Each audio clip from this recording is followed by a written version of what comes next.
제가 오래전에 경상도 상주 지역에 있는 어느 지역에 가서 집회를 하러 간 적이 있습니다. 그 집회를 하러 갔는데 교회 이제 건너편으로 큰 길이 나야 되는데 고목나무가 큰 나무가 하나 있어요.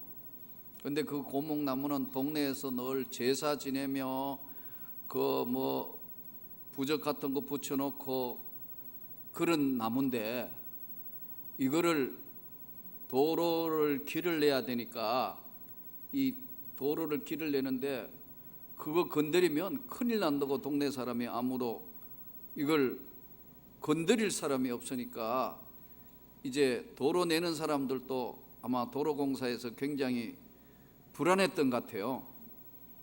그래서 이제 교회에 와가지고 마침 집회하러 왔는 때니까 이제 그걸 좀 없애달라고 부탁이 들어왔어요. 가서 이제 제일 먼저 나무를 찍고 그거 해야 된다고. 그러니까 목사님도 좀 찜찜했는지 강사님이 앞장서 주시면 좋겠다고, 그러면 동네 사람들한테 훨씬 효과적일 것 좋다고. 그랬더니 동네 사람들이 아마 저거 나무를 건드리면 큰일 날 거고 그런데 나무를 지금까지 다 없애고 이제 길이 들었었습니다만 아직도 저는 생생합니다. 여러분,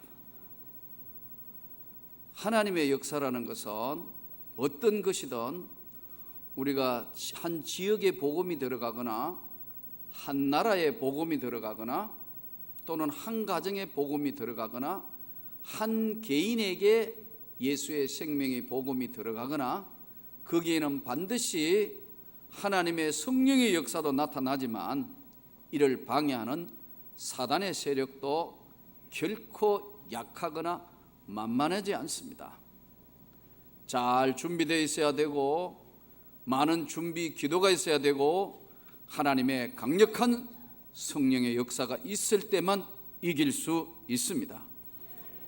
방해하는 세력들은 사람의 힘이나 혈기나 육으로 되는 것이 아니고 하나님의 능력과 예수의 권능으로만 이것이 가능합니다. 저는 많은 경험을 해봤습니다. 소명받고 은혜받고 난 뒤에 많은 집회를 해봤고 많은 곳을 가봤습니다. 한 번은 베데스다 기도원이라는 기도원에 올라가서 집회를 하는 그날은 무당들이 많이 왔습니다. 저는 그 당시에 아직 안수를 받지 않았던 전도사 시절이었고, 근데 집회 중에 쓰러지는 무당들도 있고 그래서 나중에 그 사람들 한번 기도를 해달라 해서 불러서 기도를 해준 적이 있습니다. 무당 한 사람이 자기 고백을 합니다. 자기가 7년 동안 신이 들려서 이 산 저 산 끌려다녔는데 왜 끌려다닌지도 모르고 자기는 참 고난을 받고 있는데 이거 어떻게 하면 좋을지 모르겠다 해서 무당 신이 떨어지라고 기도를 해준 적이 있습니다. 여러분, 지금 우리 주변에는 지금도 영적으로 시달리고 고통받는 이들이 많습니다. 성령의 역사가 한 나라와 한 지역과 한 교회와 한 가정과 개인에게 임하면 반드시 사단도 방어를 하고 공격을 합니다. 가룟 유다에게 사단이가 들어가니라. 그래서 스승 예수를 팔게 되고요, 한 지역에 복음이 들어갈 때는 반드시 그 복음의 능력이 나타나면 악한 영들과의 영적인 전쟁과 싸움이 시작됩니다. 오늘 나사렛 예수 그리스도의 이름으로 40세 된 안전뱅이가 40년 만에 일어나는 사건을 통해서 베드로와 요한은 당시에 제사장, 사두개인들, 성전 맡은 자들에게 붙들려 가가지고 감옥소에 있다가 이튿날 풀어주고 대제사장 문전들이 다 모여가지고 지금 신문을 하고 있는데 그 신문에 대한 답변을 하고 있는 베드로의 설교의 내용이 오늘 본문의 말씀입니다. 이때 누가 핍박을 했느냐는 거예요. 핍박한 사람들이 하나님을 믿는 사람이라는 사람들이 핍박을 했어요. 대제사장, 하나님 앞에 제사를 지내는 사람들이에요. 또 성전을 맡아 있는 자, 이 성전 맡은 자가 누구냐 하니까요, 성전을 수비하고 보수하고 공사하고 지키고 성전에 기구를 만들고 이렇게 성전 일하는 사람들이 예수님 믿는다고, 예수의 이름을 이야기한다고 핍박을 시작했습니다. 또 사두개인은 오늘로 이야기하면은 지적인 사람들의 모임, 공의회 사람들이라 했으니까 우리로 이야기하면 국회의원에 해당할까요? 경건한 유대인들 중에서 지식이 많은 사람들, 신분을 높여서 한 사두개인들, 제사장, 성전 맡으니 사두개인들이 예수님을 전하는 걸 싫어해서 핍박을 했습니다. 왜 핍박했을까요? 당시에 믿는 사람만 이 복음이 전해지니까 5천 명이 믿는 자가 예수 앞에 돌아옵니까? 남자만 5천 명 했으니까 여자분들하고 아이들하고 하면 엄청난 숫자가 예수를 구주로 영접하기 시작했어요. 그러니까 이 사람들이 핍박을 했는데 왜 핍박을 했을까요?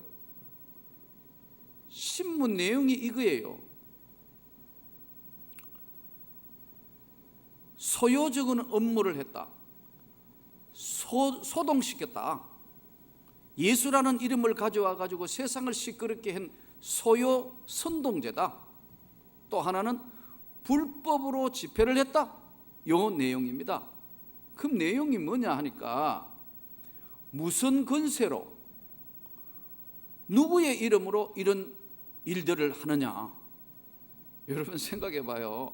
40년 동안 한 번도 일어난 적이 없는 안전뱅이를 이렇게 세웠더니 왜 이렇게 세웠느냐? 왜 곤쳤느냐? 왜 누구의 이름으로 이것을 이렇게 할 수 있도록 허락을 받았느냐? 이런 내용이죠. 이 당시에 사두개인들과 제사장들과 성전 맡은 사람들은 자기들만 하나님의 이름을 쓸 수 있고 자기들만 모든 것들을 권한을 행사할 수 있다고 생각에 빠졌던 독선주의자들입니다. 그래서 왜 무슨 이름으로 무슨 권세로 이런 일을 했느냐고 저들을 체포하고 핍박을 했습니다. 이때 베드로가 오늘 중요한 메시지의 말씀을 던집니다. 이 병자에게 착한 일을 행한 것을 이야기하자면 어떻게 구원을 받았는가 하면은 이 사람은 너희들이 건축에 버린 돌처럼 썼던 그 예수가 모퉁이 돌에 그와 같이 예수의 이름으로 그는 일어났고 치료함을 받은 것이다. 이렇게 설명을 합니다. 그러면서 가장 중요한 메시지를 선포합니다. 4장 오늘 12절 본문으로 돌아가서 본문을 한번 보시기 바랍니다. 다른 이로서는 구원을 받을 수 없나니 천하 사람 중에 구원을 받을 만한 다른 이름을 우리에게 주신 일이 없음이라 하였더라. 다른 이름으로는 구원을 받을 수가 없다. 이 당시에도 이 복음이 가장 명확한 예수의 생명의 구원의 복음이 전거됐어요. 오늘날에도 여러분 가장 큰 문제가 종교다원주의가 나타나기 시작하고 포스트 모더니즘이라는 것이 나타나기 시작하면서 종교는 무엇이든지 불교를 믿던 이슬람을 믿던 힌두교를 믿던 어떤 종교를 믿던 그 종교를 믿고 착하게 살면 다 좋은 대로 저승을 갈 수 있다는 것이 바로 종교다원주의 운동이고요.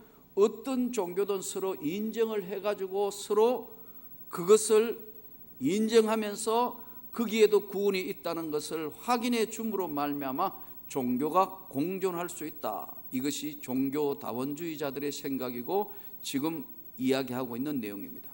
그래야 지식인이고 그래야 옹졸하지 않고 그래야 오늘 현대시대에 멋있는 사람이고 지적인 사람이라고 이야기를 하면서 종교다원주의가 마치 오늘 이 시대에 가장 합리적이고 가장 이성적인 것이라고 생각해서 그런 이야기들을 합니다. 제가 생각해 볼 때는 종교 간에 대화도 할 수도 있고 서로 또 그 문화를 존경할 수는 있겠지만, 만일에 부처를 믿어서 구원을 받을 수 있다, 힌두교를 믿어서 구원을 받을 수 있다, 알라신을 통해서 구원을 받을 수 있다면 구태여 예수 믿을 필요가 있겠습니까? 그러지 않습니까? 오늘 성경은 분명하게 말씀하기를 천하 인간에게 구원을 준 다른 이름이 없다.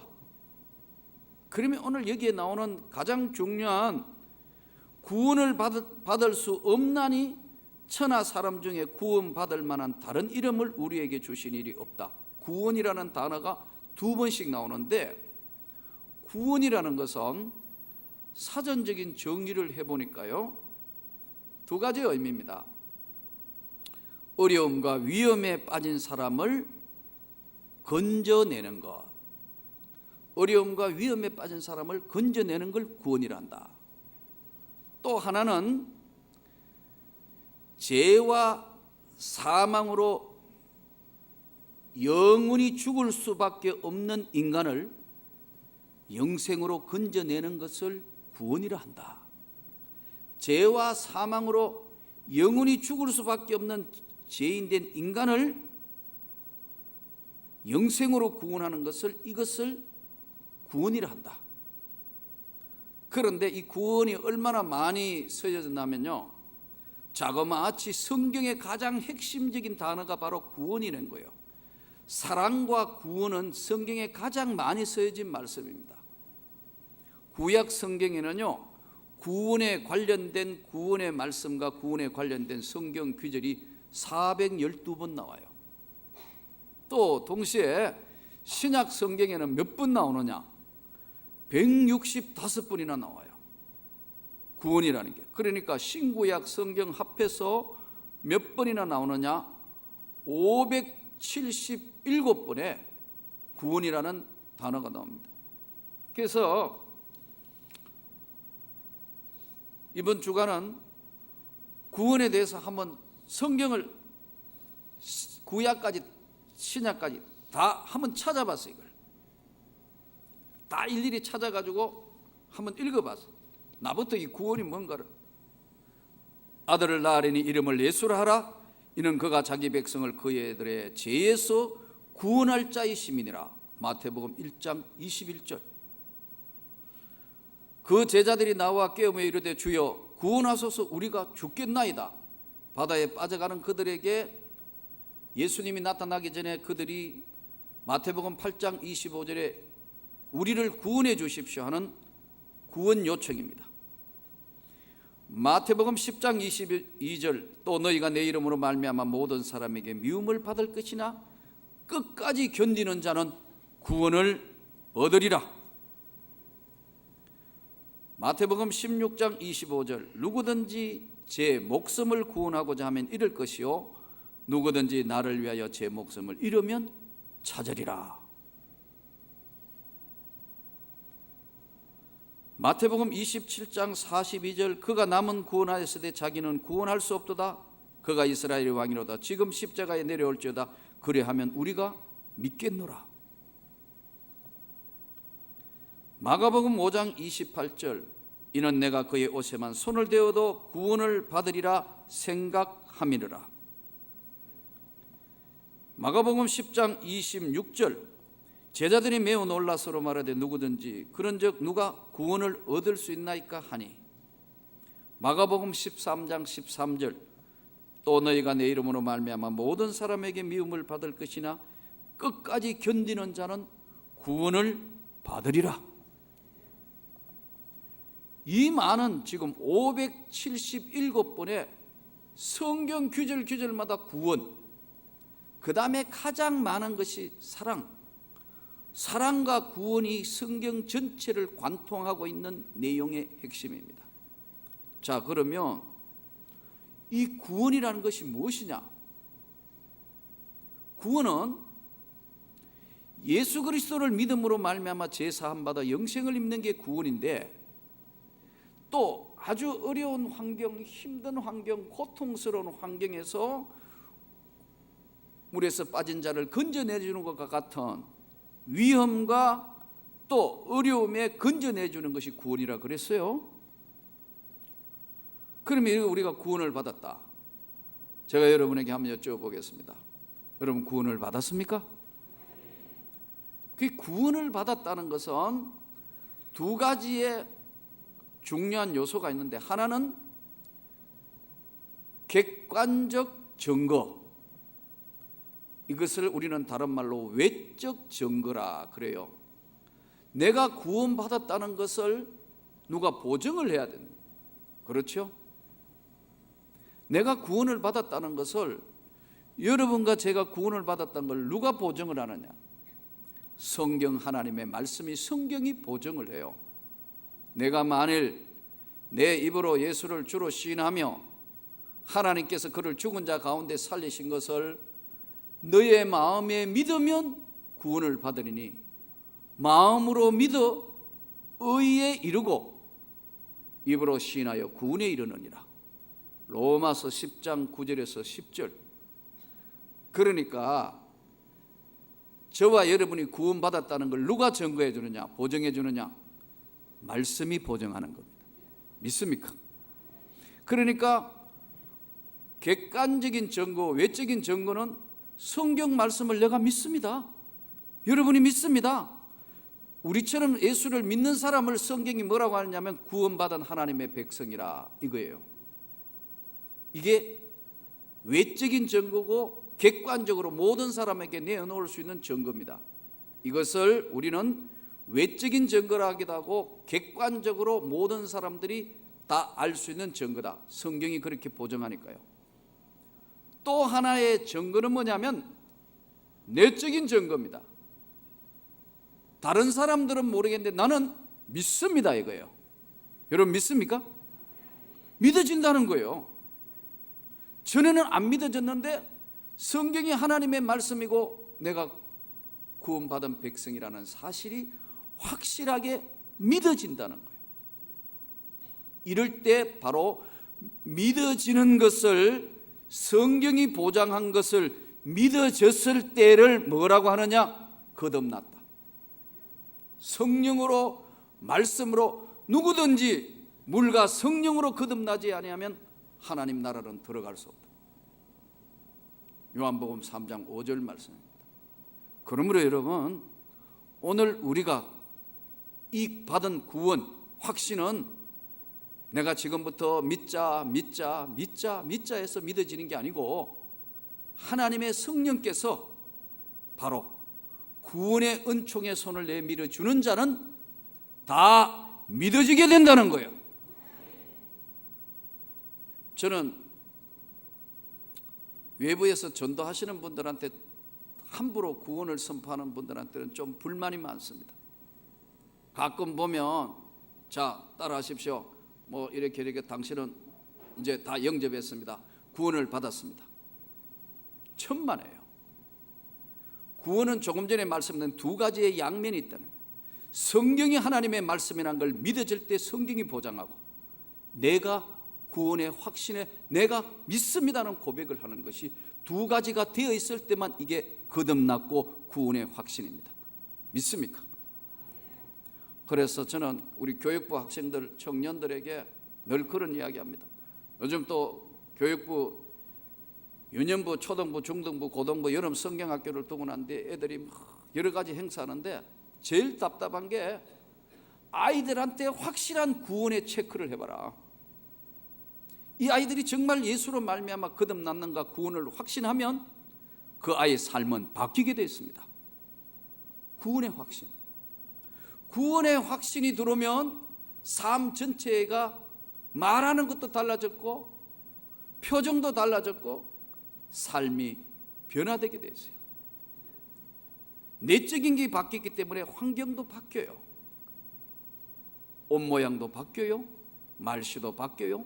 삶이 바뀌어지게 되어 있는 것이 반드시 나타나는 구원의 열매로 변화로 나타나는 겁니다. 어떤 분이 그래요. 아마 옛날에 예화의 이야기니까 그렇겠지만 어떤 분이 이제 본처가 있고 아마 젊은 첩이 있었던 것 같아요. 그러니까 본처는 계속 이제 남편한테 잠만 들면 무릎에 앉혀놓고 계속 검은 머리를 쭉 뽑아요. 왜냐? 젊어 보이면 첩하고 같이 살까봐 자꾸 이제 생긴 검은 머리는 자꾸 뽑아요. 첩집에 가면은 이 남편이 이제 흰머리 하면은 자기하고 안 어울린다고 전부 흰머리만 뽑네요. 그러니까 본처는 까만 머리 뽑고 첩은 흰머리 뽑고 남을 게 뭐 있죠? 발갛게 되는 거지. 자기한테만 맞는 것을 자꾸 이건 온전한 게 아니거든요. 우리가 구원받았다면 구원받은 자로서의 삶이 나타나야 되는데 어려움에서 건져내는 것, 이게 구원인데요. 여러분, 이 어려움 환경에서 지금 온 세상이 지금 도둑 맞은 것 같은 환경이 오고 있는데 이 환경을 이길 수 있는 것은 우리가 예수의 이름으로 성령의 능력으로 이길 수밖에 없어요. 우리의 힘과 우리의 능력과 우리의 생각으로 이길 수 있느냐? 그렇지 않습니다. 우리 민족을 인도하시는 것도 하나님의 은혜와 그 하나님의 능력으로 인도함을 받고 있습니다. 교회도요, 능으로도 힘으로도 되는 것이 아니고 하나님의 신으로 되는 것이 교회입니다. 많은 사람들이 우리가 뭔가를 할 것 같지만 우리는 최선을 다할 뿐이지 우리를 인도하시는 분은 하나님이시고 우리에게 은혜를 부어주시는 분도 그분이십니다. 그러므로 오늘 구원받은 자의 삶에 분명한 선명한 삶이 저와 여러분에게 있기를 원합니다. 칼빈은 그의 기독교 강요 핵심에 생명의 지혜는 두 가지다. 하나는 하나님을 바르게 아는 지식, 하나님이 어떤 분인가 바르게 아는 지식이고, 또 하나는 나 자신을 아는 지식이 바로 생명을 얻는 두 가지 지식이라고 그랬어요. 구원. 그래서 저는 가끔 우리 청년들이 막 찬양하고 막 울면서 이거 하는 거요 보면서요 의문이 들 때 많아요. 전 정말 구원받은 건 맞는가? 사람들이 좀 감동받고 감격하면 구원받은 거로만 착각하는데 아닙니다. 여러분, 유행가 해가지고요 감동받는 사람 많습니다. 뭐 완행 열차에 하면 막 이거 막 이런 흔들어대는 거 보면 정신이, 저 사람들 다 감동받았어요. KBS 가가지고요 K-팝 감동받아가 지금 온 세상이 시끄러워요. 그러다고 그 사람들 구원받은 겁니까? 아니거든요. 감동을 받았거든요. 음악이 우리를 감동시켜요. 예, 음악은 위대합니다. 여러분, 사람을 바꿔놓을 수 있는 힘이 있어요. 미술, 그림요, 위대한 작품을 통해서요 감동, 감격을 받아요. 그러나 그것을 거듭났다, 성령 받았다, 구원 받았다고 하지 않습니다. 여러분, 그래서 저는 지금 교회 학교가 이거 빨리 말씀으로 돌아와야 된다. 이거 유년부, 초등부, 중등부, 고등부 청년들이 진짜 말씀으로, 이거 하나님의 말씀으로 그 성경 말씀이 영혼에 들어와서 그것이 내 영혼의 구원에 큰 감격을 받고 은혜를 받으면 변화되고 개혁될 수밖에 없어요. 그런데 오늘 우리는 대부분 보면 뭘 잘못 착각해가지고 막 감동받았다, 감격했다 이거면 세상 것이든 세속아에서 온 것이든 무엇이든 그걸 다 감동, 감화받은 것이 구원받은 것으로 착각해요. 여러분, 오늘 하나님의 말씀으로 구원의 확신이 일어나기를 원합니다. 그럴 때 그 구원의 주님은 우리의 전 생애를 붙드시고 인도해 주시는 겁니다. 우리가 열심히 전도합니다. 또 열심히 복음을 전파합니다. 제일 중요한 전도지가요, 우리 얼굴이 전도지예요. 우리 삶이 전도지예요. 저는 어제 보니까 우리 철교 형제가 결혼식을 하는데 참 보니까 오랜만에 이웃 교회들 다 오는 거 보면서 역시 참 감사하다. 아버지 장로님이나 권사님이 부드럽고 온유한 분들이니까 그것이 열매로 하나님이 이렇게 하시는구나. 이 결혼식을 위해서 일주일 이상을 저도 기도했는데 하나님께서 주시는 화평함, 은혜, 이것은 여러분, 구원은, 성령의 은혜는 말로 하는 것이 아니고 삶으로 하는 겁니다. 그러니까 오늘 우리 그리스도인이 제일 착각하는 게 뭐냐면, 내가 말로 상대를 설득시키면 구원을 받을 것 같지만 말로 설득해서 구원이 이루는 것이 아니고 예수의 복음의 능력으로 말미암아 변화가 일어나는 겁니다. 유명한 세계적인 가수였던 마이클 잭슨이라는 사람이 급성 심장병으로 51세로 1958년생인데 세상을 떠났습니다. 온 미국과 전 세계에 이 예도를 했습니다. 근데 왜 죽었느냐?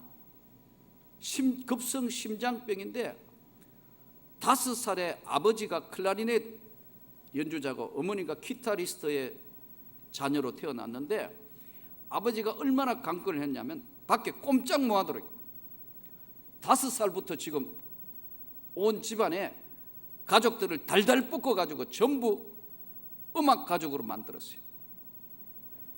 그런데 특출한 재능이 있었던 마이클 잭슨은 그 이후에 이제 재능을 보이기 시작하면서 드디어는 세계 팝 가요계의 황제라 칭할 만큼 훌륭한 알려진 인물이 됐지만 그 영혼은 허약하기 그지없는 거예요.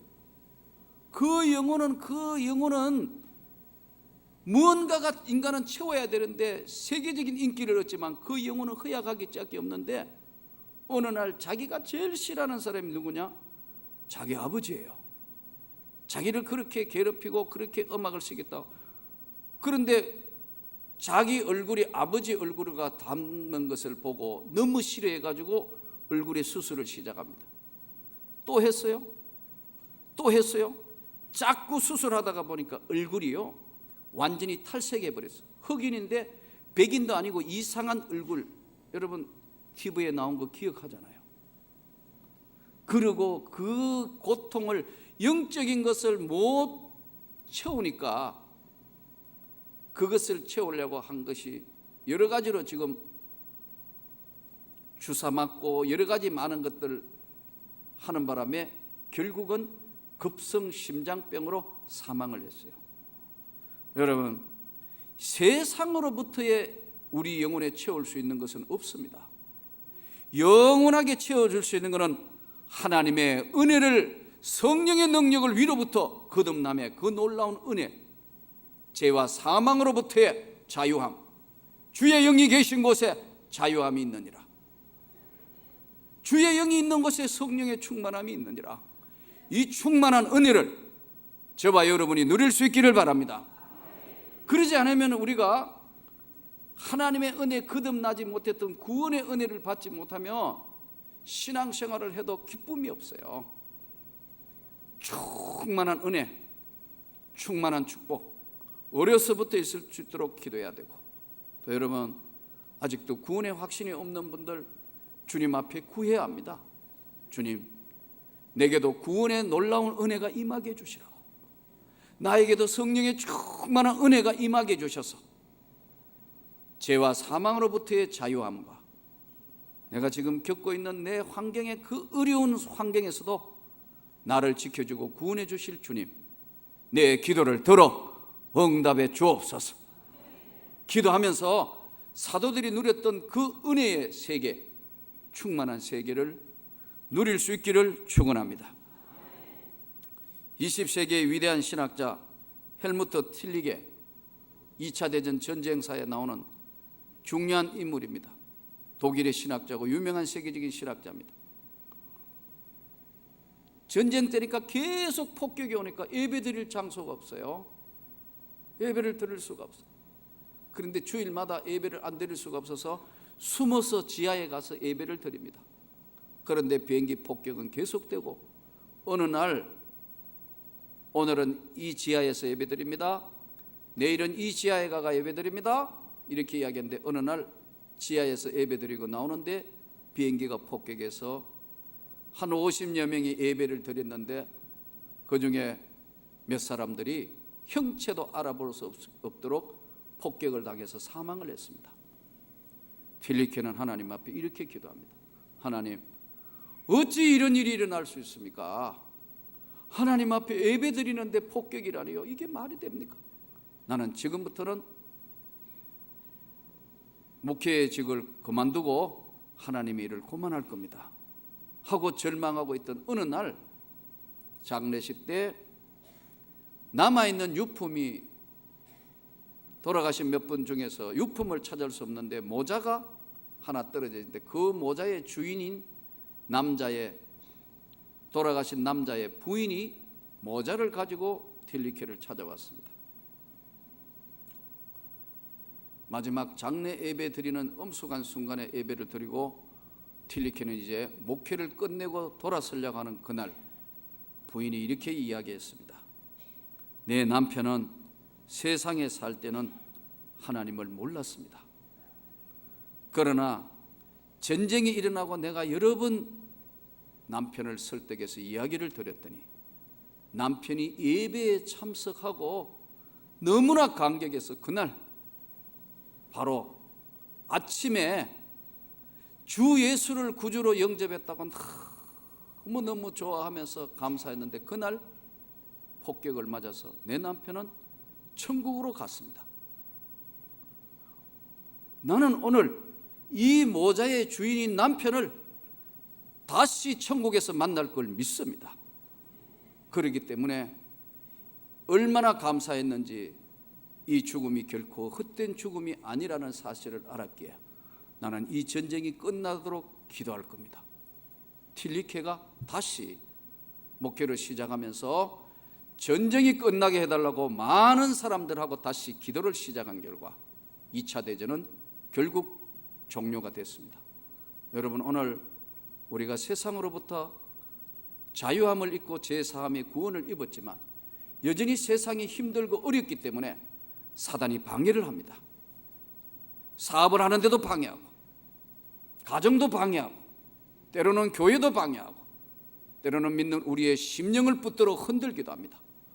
그러나 우리 주 예수의 그 놀라운 이름의 능력을 다시 한번 구원받은 자로서의 회복과 은혜를 입어서 세상을 믿음으로 승리할 수 있기를 주의 이름으로 축원합니다.